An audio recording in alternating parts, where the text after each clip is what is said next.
welcome back to the Presence Podcast, where we dive into the world of real estate with some of the industry's brightest stars. Today, we have a truly special guest joining us, Vayna Jerabek. Vayna got licensed at the age of 18 and has captured the attention of millions of followers on platforms like TikTok, YouTube, and Instagram. Her engaging content has earned her a massive following of over 600,000 followers on TikTok and 20,000 subscribers on YouTube. She's a second generation real estate agent who has essentially grown up in the business, establishing herself as a trusted advisor and advocate for her clients. She serves as the broker and team lead at Michael J. Real Estate in Seattle and has tons of knowledge and experience with residential, commercial, and investment sales. Today, I have the honor of exploring how she's leveraged social media to empower and inspire Gen Z to build wealth and grow their businesses. Get ready for an insightful conversation. Without further ado, let's welcome the incredible Vayna to the show. Welcome to the show, Vayna. I'm so excited to have you on and to talk about your business and social media. But before we dive in, I want to start with a personal question. What's a highlight or memorable moment from this week? Memorable moment from this week. Actually, two of my best friends had their birthdays this week, March 4th and March 6th, and we did surprise parties for both of them. So that was the Oh, highlight that's of my fun. week, was celebrating my friends. Oh, that's awesome. That's really fun. So for the listeners who don't know you, I'd love for you to tell us about yourself and about your business. Sure. Very excited to be here, by the way. I started in real estate out of high school, so I skipped college and I decided to just go straight in. I got my real estate license when I was 18, and the whole goal was to be able to make money in real estate and learn about the product so that I could invest in it and buy rental property, during my 20s so that I could set myself up for my future. I didn't want to have to work. I had big dreams to travel and have a family. So I wanted money to not be an issue. And I saw real estate as the vehicle to do that. So got my real estate license. I worked really hard to learn how to talk to people because I was super shy, and I got really good at my scripts and, how to sell houses. And so my first year when I was 18, 19, sold like 14 houses, and then I doubled that the next year. I hired a coach and I just kept going and going. Today, I'm actually into off-market wholesaling. Is I started that in 2021, and most of my business is off-market wholesaling, connecting off-market sellers who want cash for their property with investors. So I deal with a lot of distressed properties on the day-to-day. And then social media wise, I started talking about real estate on social media in 2020. I was learning all this stuff about real estate buying and selling and off market wholesaling, all these ways to make money in real estate, how powerful investing is. And I started making videos because I wanted to share with my generation how powerful this stuff is. I want them all to know so that they can create a future for themselves. That's very important to me. So I just started making videos about it, and all of a sudden they were catching wind, and my following grew, and people were asking questions, and it's been really fun. I've had a lot of ups and downs, with my own mindset and all this stuff between the business and social. It has not been a smooth ride to the top or anything. It's very much a roller coaster, but I really love learning and getting better, and I'm always open to new possibilities and learning. So that's kind of where I'm at right now. Yeah, that's great and really impressive at such a young age to be able to build a successful business out of high school. Take us back to that moment. You finished high school, you're 18, you want to do real estate. How did you find your first clients? How did I find my first clients? It's a good question because I barely even knew what I was doing at the time. I, signed up with a brokerage and there was some level of training, but I still was like, I'm 18 years old. Why would anyone listen to me? Why would anyone want to transact with me? What do I have to offer?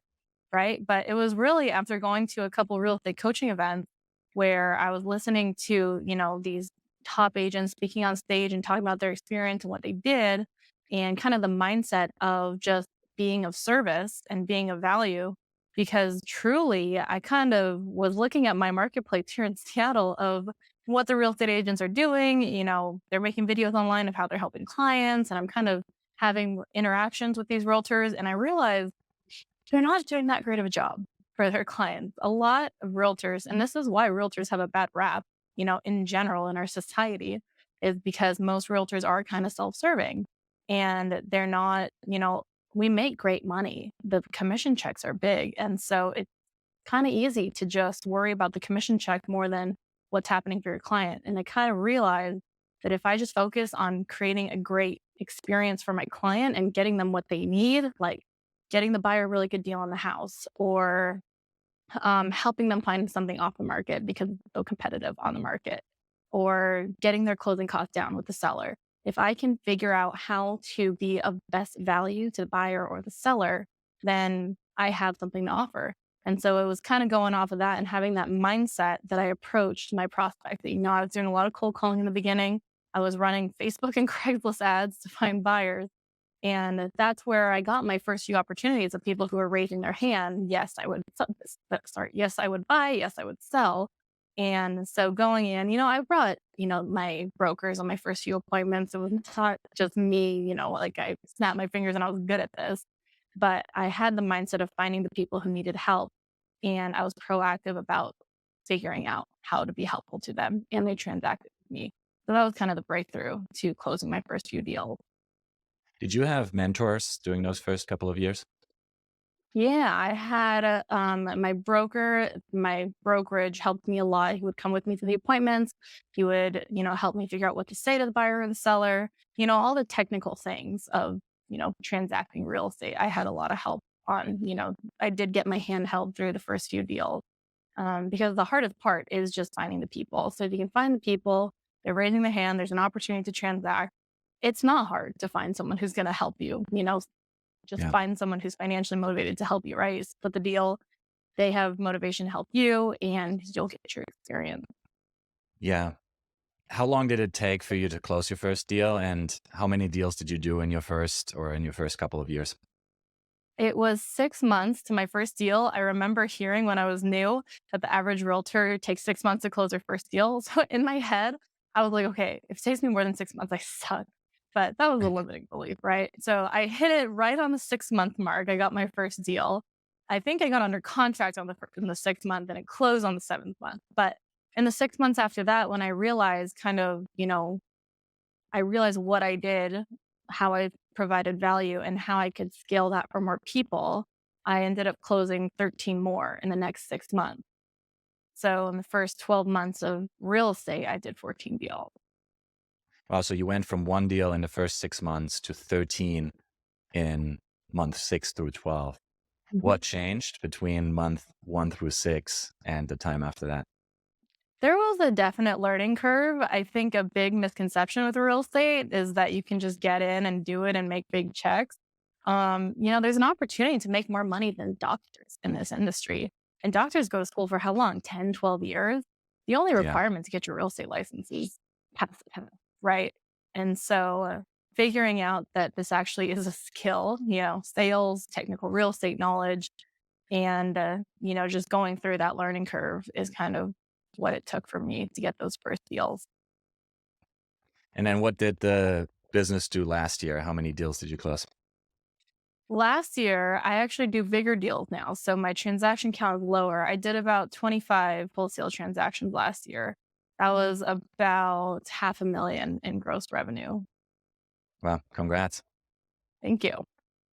Very impressive. So at what point did social media come into the picture? When did you decide, hey, I want to build a following and I'm going to focus on Instagram and TikTok? The one thing I'm kind of proud of myself for is that in 2020, when I did those 14 deals, it was about 100 grand in revenue.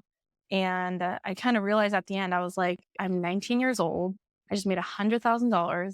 I didn't need to go to college. I think more people should know about this opportunity. Not only that, but then also the knowledge that I was learning about investing in real estate, right? If you buy a house, there's so much that it can do for you throughout your lifetime if you just hold on to it. And so by the end of that first year, I'll admit, I thought I was a shit. I thought I was cool. And so I made a video. I was like, watch me make 100 grand at 19 years old, or watch me sell 14 houses at 19 years old or something. And it was like a journey video, right? Like I started here, I did this, and then created this. It's kind of a story video. I was very much addicted to TikTok at the time too. So I was like, I think I'm doing a little too much consuming. Let me just create something. And I had tried to make some TikToks before that about what I was learning in real estate, before I had closed deals, and those didn't do well at all. And so I just kind of gave up. And that was in like early 2020. So then late 2020, after I created some success, I made a video about it and it popped off. It was like 300,000 views or something. And so it kind of just started there. There were a lot of questions from people, like, people were commenting, "Oh, I've heard about this. How do I do this?" Da, da, da. And so I made a bunch of videos after that answering the questions, and my following started to grow. It was like 100,000 the first few months of TikTok. And at the time, TikTok was very easy to get into because we were in the pandemic, and everybody was on TikTok. But, yeah, that's kinda where it started, and it was just really fun at the time to help people and show, how to get into the business. And now you have over 600,000 followers, I think, on TikTok and 20,000 subscribers on YouTube. Mhm. How long did it take until you started seeing real growth in your follower numbers? It was probably 2021 when I saw the most growth, honestly. Like, I'm Yeah. figuring my stuff out today to get those numbers up, but, Yeah. excuse me. It was 2021 when I was posting a lot about real estate investing. And I was just talking about how if you buy one house in Seattle that appreciates at 10% a year, it's going to double in value over 10 years and it's going to double in value the next 10 years. Not only Seattle, but any major area really. And you can rent it out after the first year, go buy another one, rent it out after that year, go buy another one. And just showing, the powerful effects of real estate investing, house hacking, flipping even, or all these Yeah. strategies that we learn about and that, they're not taught in school. That is kind of where my following started to grow and grow. Yeah. And you've had a number of videos go viral and get millions of Mhm. views. Why do you think certain videos strike a chord more than others? And is it an art or a science making a video go viral? That's a very good question. It's one that I ask myself and that I watch my own videos to try and figure out. And I think I've nailed it, at least for myself, is it's really about my presence on the video. I have made videos where it's like, oh my God, I just want people should know this. And I just put it out there, right? I don't care about how I look. It doesn't matter. The content is great because I'm coming with the mindset of I need to deliver this so that people can understand because my generation needs to know about real estate investing, house hacking, becoming a realtor, whatever. Those ones do well. My highest performing video did 8 million views and it was a skit about house hacking. I was like, it started with me saying, yeah, I only pay $100 to live in this house. And they're like, what? $100? How'd you do that? And I'm kind of explaining how I'm renting out the upstairs of my house and it's paying most of my mortgage. So I only cover $100. And that one did really well. I didn't expect it to. I was just messing around in my room and I was like, let me make a video about house hacking. And it did really well. The ones that don't do well are the ones where I think I'm cool and I want to show it. And I'm, not even that, but even when I am worried about how I look on camera, it comes across. Like if all is in my mind is like, I'm worried about how I look right now and how I'm coming across, it's gonna show in my videos. Like if you look at my old videos, they're still up there. You can kind of see. So look at the ones that didn't do well. You can clearly see that I'm looking at myself in the camera. It's a little hard to explain. I think you're picking up what I'm putting down. Yeah. But when I am worrying less about delivering value and delivering the content in a way that people can understand and more about how I'm coming across or, coming with my own agenda of looking cool and showing what I've done, those Yeah. ones don't do as well. The ones where I'm actually helping people, they Yeah. do well. Yeah, that's a great insight and definitely a universal truth for all marketing efforts. It's about the audience. It's never about us as marketers and making ourselves look great as a company. It's always about value for the people listening to it. So I love that takeaway. What else matters to making a video go viral? How important are things like the hook or the editing or the camera angles? Is there anything else that is really critical in your mind? You know, uh, it's a good question. And I would like to preface by saying it's a mistake for realtors to try to go viral, right? Because if you put out a great video, especially if it's specific to your area and that's what you're trying to capture, it's just not going to go viral. Not many people care about, a small town in Michigan. But if you are the it person in the small town of Michigan and you know that place inside and out, and you are delivering it in a great way that's digestible to your ideal audience, people are going to call you. Um, it is super important. I think, what I just talked about of worrying about how you're coming across and being concerned about making yourself look good, the hook is the most important part of your video because, that's the first part is what we see first. And if in the first 3 seconds, you're not very clear about what this video is giving the viewer, it's gonna flop. I think a big mistake I see is creators are using like filler. Like they'll start their video saying they'll try to be casual and they'll start their video saying, a lot of people these days are wondering about da da da. No, let's say if it's a video about investing, here is how you can buy your first house or whatever, right? Just be very clear and limit distractions. So, for me, I've had videos do well when I've had a bad hair day or whatever, but when I look back, I'm like, that is kind of distracting. And so, the more clean you can look on camera, the better, so Mhm. that the viewer can just focus on the content. Like if you have a messy room and you're behind you, they're not looking at you, they're looking at your messy room. And so, it's you're making their job easy to watch your video when your background is nice, you look Yeah. nice. Quality doesn't have to be crazy. You don't need $1,000 microphone or $1,000 camera.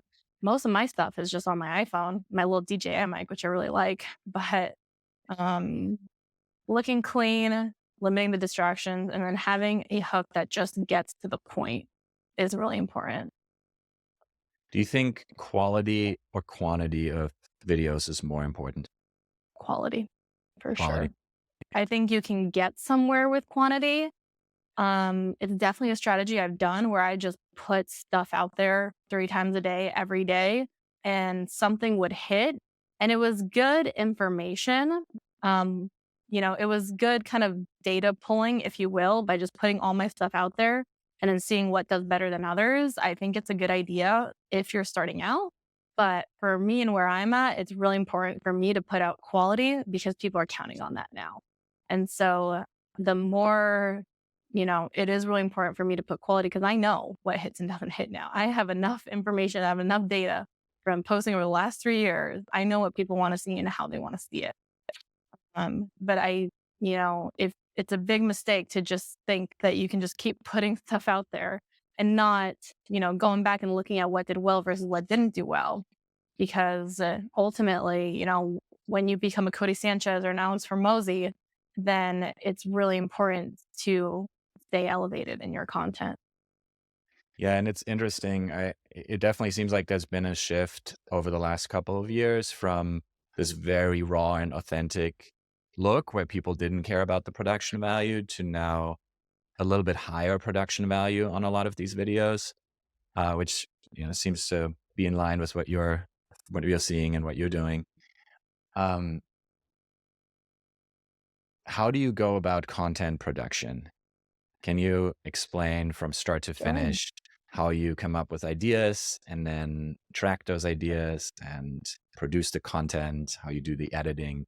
What does it look like start to finish? Yeah, for the first 3 years, it was just me and my iPhone, selfie style, doing TikToks. I would record it in TikTok and then I'd screen record it, what we had to do back in the day. And Yeah. then I would put it on Instagram, for Instagram Reel. I haven't I haven't struggled too much with ideas just because I was very new to the space just a bit of time ago and I see what it can do. And I see that people my age don't know any of this stuff. So, really, all I need to ask myself when I am low on ideas is what does my generation not know about real estate that they need to know? I have been asking myself this question for 4 years and I have not run out of answers yet. And so that is where I get most of my content ideas. And I think it's very transferable to any niche. What does my ideal customer need to know that they don't? You know, if you have a valuable product or service, you know what it does for people. Um, these days, my workflow is I have a videographer. We go out twice a month and we film 20 or 30 shorts in a day. We'll film 2 or 3 long form in a day. I am working on doing weekly long form on YouTube. I do daily shorts, TikTok and Instagram, and YouTube shorts.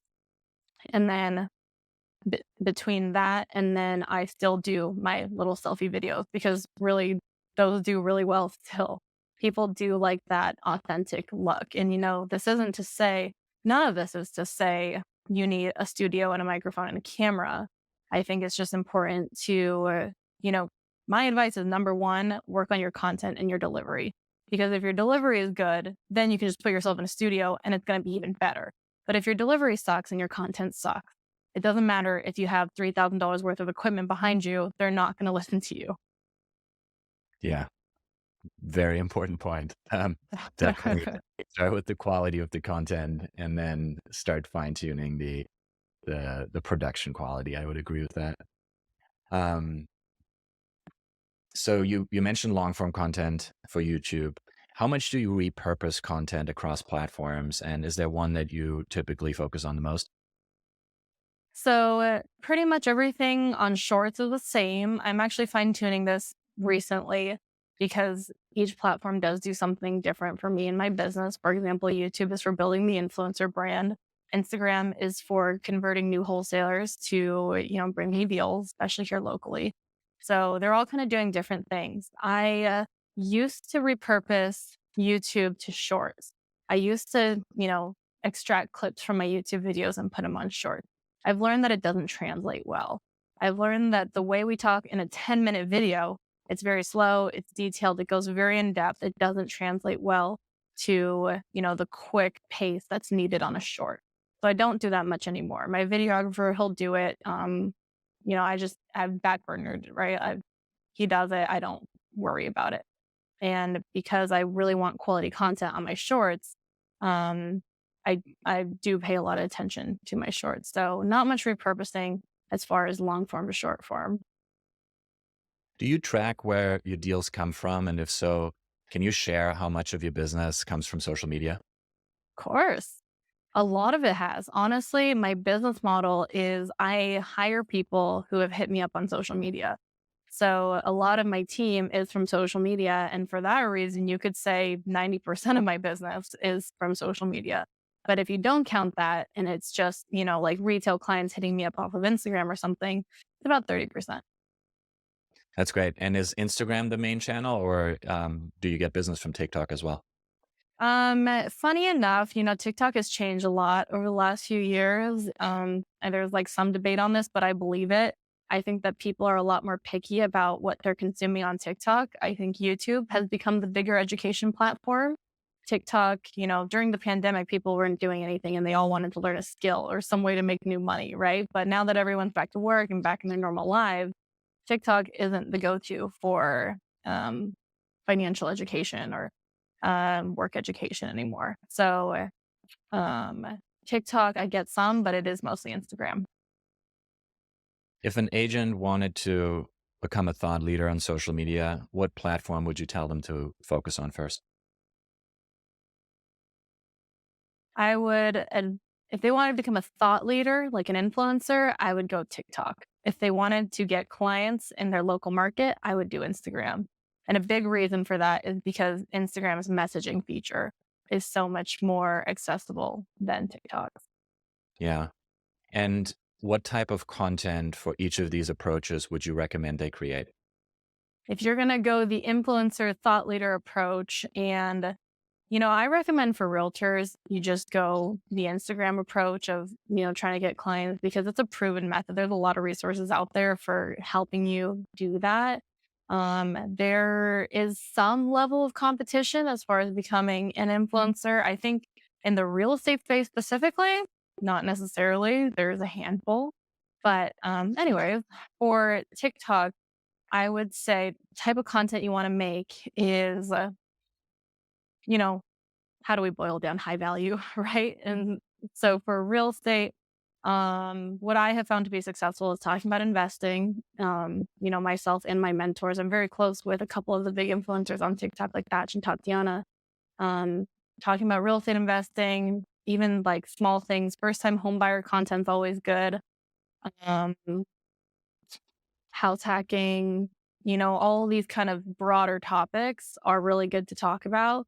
And honestly, the way to stand out is just being creative in your delivery. So, having really great content is one, but then being able to elevate your editing, your production value, jumping up and down in front of big houses, jumping in pools, all this crazy stuff that people do, that is a good way to stand out. And that's really important. You're not going to stand out sitting in a podcast studio and talking about nothing unless your words are amazing. The only reason Hermosi and Sanchez really stand out is because their words are great. They're in the same podcast studio, but they really know how to use their words to create a big message.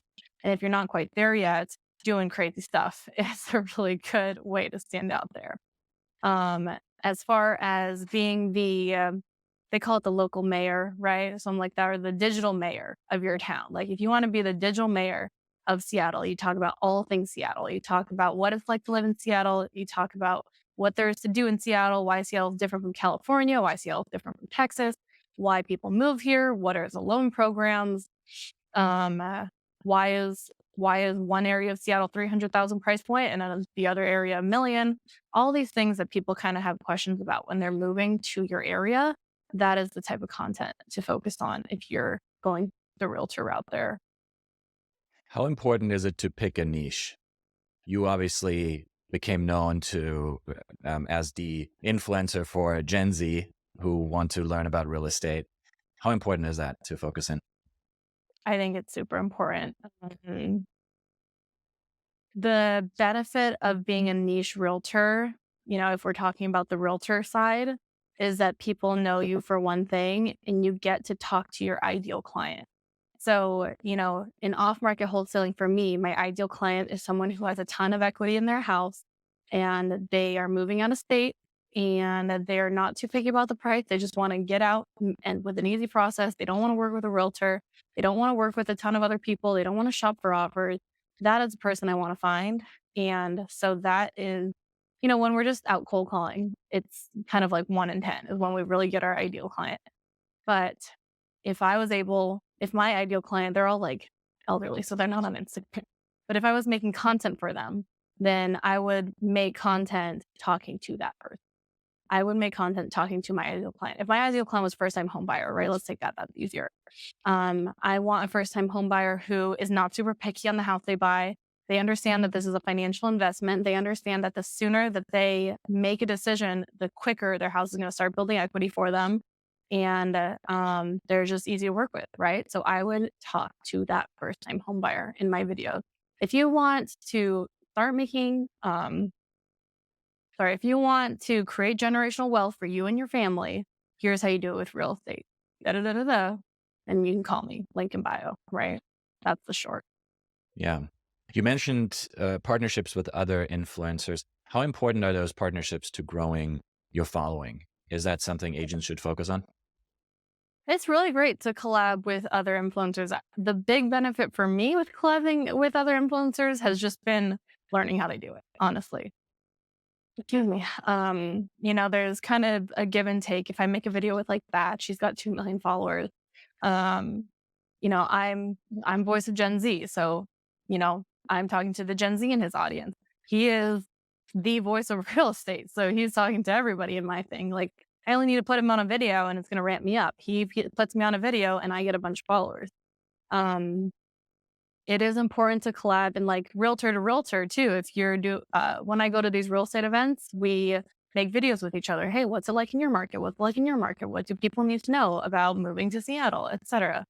It's really great just to show that that you have an extensive network, that you have connections. It's really great to demonstrate for your audience. What are some mistakes that you see agents make on social media? Oh, where do I begin? It's really fun because everyone's telling agents they need to be on social media and the agents don't want to do it. But when they decide to, they get on and they don't know what they're doing and why they're doing it. I think that's the big thing, honestly. Like that's what it boils down to is that they were told well, you need to make videos. You need to put your name out there. You need to get your face out there.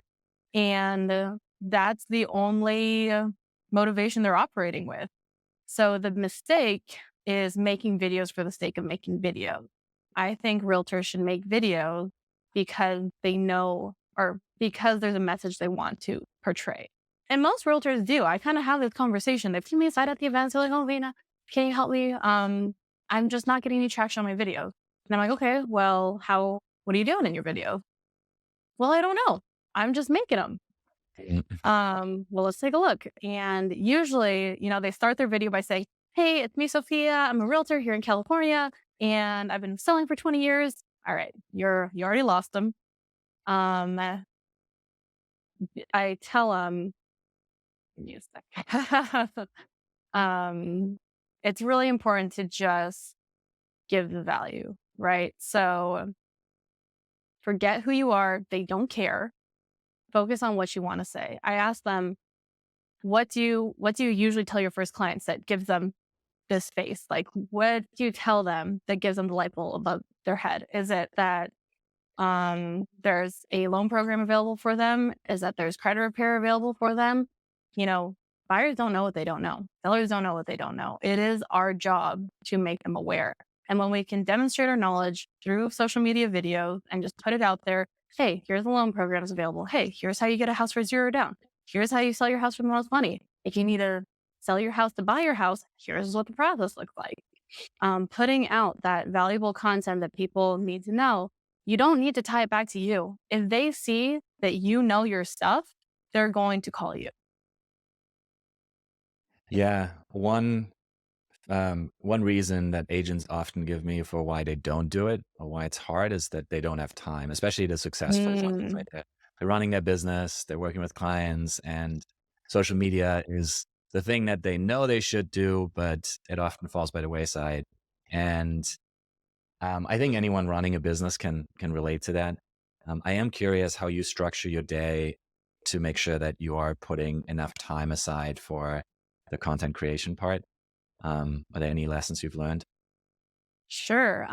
Real quick, if your business is doing really well and you don't have time for it, hire it out. It is important. And if you hired it out and it's still not working, hire someone else. My day is I do all of my real estate work in the morning as much as I can, 9 to 12. I'm in there training my team. I'm doing Zoom calls. I'm analyzing deals. I'm following up with my sellers. I take lunch, and then the afternoon is either seller appointments or social media filming. I try to post, first thing in the morning, but usually I'm just rushed to the office because I got shit to do. But it's usually in the afternoon when I'm posting. And in a really good week, I am drafting and scheduling my post for the entire week, so I don't have to worry about it. But Yeah. it, When you say hire it out, do you think it's possible for an agent to be completely hands off when it comes to content production, or do you need them to be on camera at the very least? they need to be on camera for sure. It's their face. And they need to be coming up with the content because we're the ones, if you've been a realtor for 20 years and this is what you do and you can do this in your sleep, there's no reason why you can't get on video and talk about the things that you tell your clients every single day. I get sick of hearing myself say the same thing to my clients. And usually, when I have heard myself say the same thing like 3 times a week about getting the seller to pay our closing costs, that's when I make a video about it. And it usually does well. Because if it lit the light bulb for those 3 different clients who don't even know each other or anything separately, it's probably going to light the light bulb for the online audience. So, hire it out. It's as simple as getting your kid to do it, right? If you have a teenage kid, just have them record you, right? Just you have no time in your schedule to do the selfie. Tell your kid, you need to pull me aside once a day and we need to record a video. If you're committed, you're all going to make it work. Have your kid edit it, have them put it up. You just need to get it out there. Like, if you really have no time to do this or pay any attention to this, just put it out there. Because if you are an expert in your field and you are good at delivering the content, which all realtors are, because we got people to transact with us in person, we sold them on it. It's the same thing. Just put it online. Just put it out there and do it consistently. how important is it that the person you hire can be with you throughout the day and sort of take out the phone and document what you're doing versus hiring someone to come in the office once a week, set up the video production space, and shoot video with you once? I do both. My 17-year-old brother comes with me when he's not on school because he wants to Yeah. do this too. And so he comes out with me to the appointments. And, after talking to a seller or something, I'll have him come in. We'll make a little video, walk him through the house, whatever. And it's really nice because it's catching me in my natural state. The difference if you have a videographer come in is that you have to put yourself in that state, and that can be some effort. So if you can have someone just come with you for a day, even if they're just recording you do your thing, and then you take 6 seconds of that and you put on a video with a caption or with text on the screen. That's the lowest effort way to start. But if they can, my brother will record me doing a script role play with my team, and then we'll put that up online. It's very natural. They can, they relate to the person I'm training because they don't know and they have the same question. And so those do well, and I'm in my element, right? This is what I do best.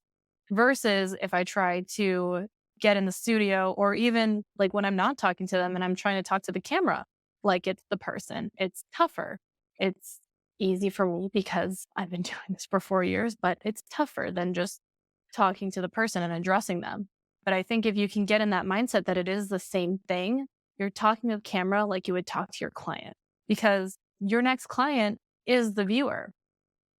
And so, getting yourself naturally is great. But if not, just know that that is what you want to portray in the studio. Great advice. Definitely something I've personally struggled with that my marketing team constantly Mhm. tells me to be on camera more. And what I found works best is having them do a lot of the prep work and then getting into locking myself in a room at least once a week and shooting the content we need. The other thing that's worked pretty well is doing these types of podcasts. You can take little clips from it and turn it into micro content. Have you seen that be effective still? Where if you take long form content and you cut it down, does that still work, or is the pace just not where it needs to be for engagement on TikTok or Instagram Reels? It doesn't not work, right? I think what's most effective is if you're very intentional about cutting it up and you're Yeah, just capturing those great moments. Mistakes that we've made is, the first 5 seconds is just lead in into the point. We need to cut to the point. And so yeah, that does work. And it works very well with podcasts. It really does because this is question and answer. yeah, Right. And, when you go and edit this thing, if you take one where my answer was only 40 or 50 seconds, then that'll probably do well. But if it's an answer where it takes 2 or 3 minutes because I got to tell the backstory and lay context, it's not going to do as well. yeah, yeah. I want to ask you to make some predictions. People always want to know where things are headed, and especially in social media where things can change pretty quickly. Just 2 or 3 years ago, everyone was talking about Clubhouse and building out Oh my a gosh. presence Yeah. there, and it no longer exists. So the question is always, what's the next big platform that people should keep an eye on, and what's something you expect will change over the next 2 years? It's YouTube for sure. Yeah, YouTube Shorts. YouTube is owned by Google, right? And Google will do what it takes to stay number one. And they are optimizing the F word out of their platform so that they can be the number one short platform. And, not to mention YouTube long form is really great for realtors to be on. There's all kinds of resources out there for the strategy, but creating searchable content for your real estate business on your long form and then creating viral content on your short form is where YouTube is headed. I don't think TikTok's going to die. I think it is going to go back to the kids.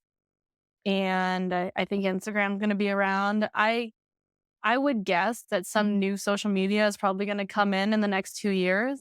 But for now, my big focus is getting my Instagram up and it's getting my YouTube up and it's keeping my TikTok yeah. going. Yeah, and you mentioned search. We've been talking a lot about internally, a lot about the how SEO is going to change, and Mhm. obviously people are going to different places than they used to. Google search still is the number one place people go to find their information, but a lot of times they'll go to YouTube to learn how to do Hmm. something, or they'll type it into TikTok even Yeah. and watch a TikTok video. Um, Now you have ChatGPT and other AI engines that are producing answers to those same types of questions. So it's a really interesting space that I think we'll see some change over the next couple of years. And I think it goes back to your earlier point around making content for YouTube that is educational, that could show up in that type of search, right? If someone's looking for how do I pay my property taxes in Silver Lake, and you make a video for it, there's a pretty high chance you can rank for that term if they're typing it into Oh YouTube. yeah. Um, so much great advice there. Thank you. I appreciate that. You mentioned earlier that the path to where you are now and the success in your business has not been a straight line. There have been ups and downs. And I want to ask you about a low point. What was a moment where things really didn't go to plan, and how did you get through it? Sure. I kind of have a couple, but I think the one to talk about is related to social media. Mm, When I got my first couple 100,000 followers on social and my business was doing really well too, I was raking it in. My ego really flew through the roof. I thought I was the coolest thing ever. I was 20, 21. I was, probably, very successful young realtor. And I didn't see anyone else really catching up. And my it was reflected the most in my videos. My business, was on autopilot. I was doing a good job for my clients. I was doing well there. But social media, all of a sudden, I was posting videos every day and they weren't doing as well. And I couldn't even see why. And I kind of gave up on social media for a while. I was like, okay, this doesn't work anymore. Right. It's just the algorithm. I'm shadow banned, whatever. My videos aren't doing as well. And ultimately, I was actually, in the midst of this riding this high of all the success and the viral videos that were. I realized that I was looking around at other people's videos to make sure I was doing better. I was stalking other real estate creators to see how they were doing. It would make me so mad when they were doing really well because that meant I wasn't doing well. And it was a lot of insecurity, right? Because I wanted to be better. And, it didn't feel good at the end of the day. Like my wake up call was when I was looking at my friends and comparing myself to my friends, the people who I was supposed to be supporting. And I was like, Dana, this is not right. Why are you comparing yourself? And of course, I had the realization that like this is my own journey and that's their journey. Yes, they just sold another house when you didn't sell a house. They are probably doing something better than you. They're probably they have optimized their business better than you or whatever. Maybe you should look at your own stuff and see what you're doing. And maybe you should learn from them. These are your friends. These people want to see you win. You shouldn't be comparing yourself to them. And I couldn't even see it until I looked back at my videos a few months later and I had stopped posting and I looked at my videos, and this is why I kind of told a story, back in the beginning of this interview. Um, I looked at my videos and I saw myself just talking about how cool I was. I started the video saying, I sold 30 houses this year and this is how. And, I wanted to give the value, and I was still getting semi good response. But the fact is, people weren't watching my video because it was, a display of ego. Like, yes, I was giving some good advice, but it was after the fact of hyping myself up. And so when I realized that and I saw that, I was like, dang. And I compared it to my first videos where I was just concerned with sharing what I know and helping other people. And there was a very clear difference. So I looked back and I was like, that is not me. And it was a low point because I felt bad to, other people. I felt bad for putting that content out there, for being that person. And I felt bad to myself for shooting myself in the foot. Um, and so it was after that that I, went back to value, like not thinking about myself, not thinking about how I showed up on camera.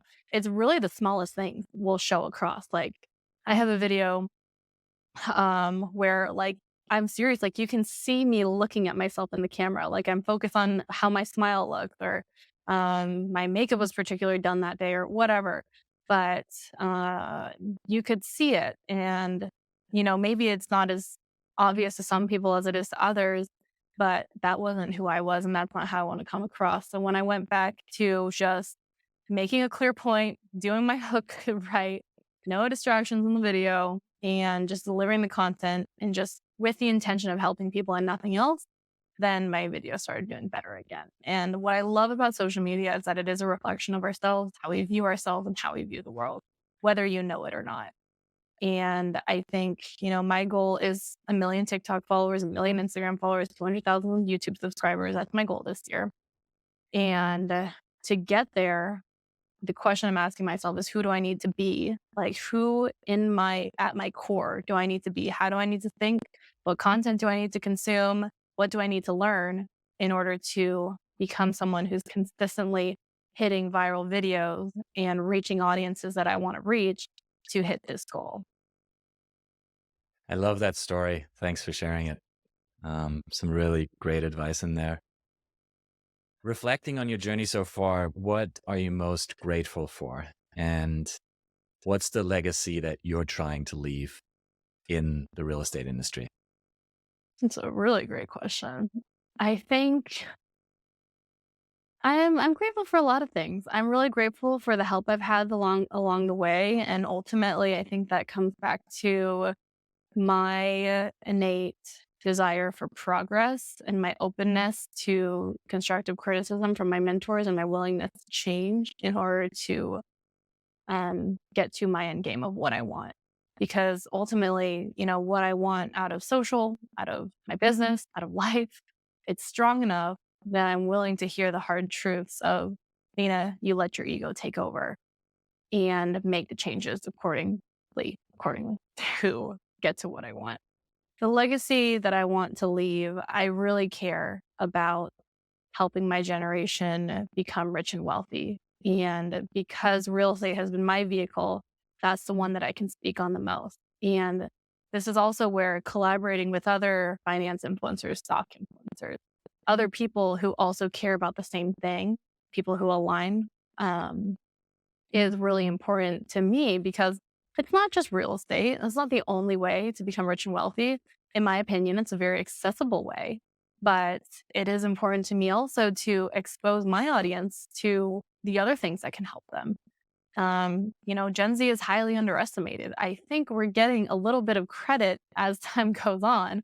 But it's just I did have the privilege of kind of growing up with mindset and listening to OG gurus, the Zig Ziglars and the Jim Rohns, and how to set goals and how to get what you want out of life. And I know a lot of people didn't, and I really empathize with that. So the legacy I want to leave is helping young people set themselves up for life, I the love life that. that they want. And I know there are a lot of people listening to this who would love to connect with you and watch your content and learn more. Where can they go to find you online?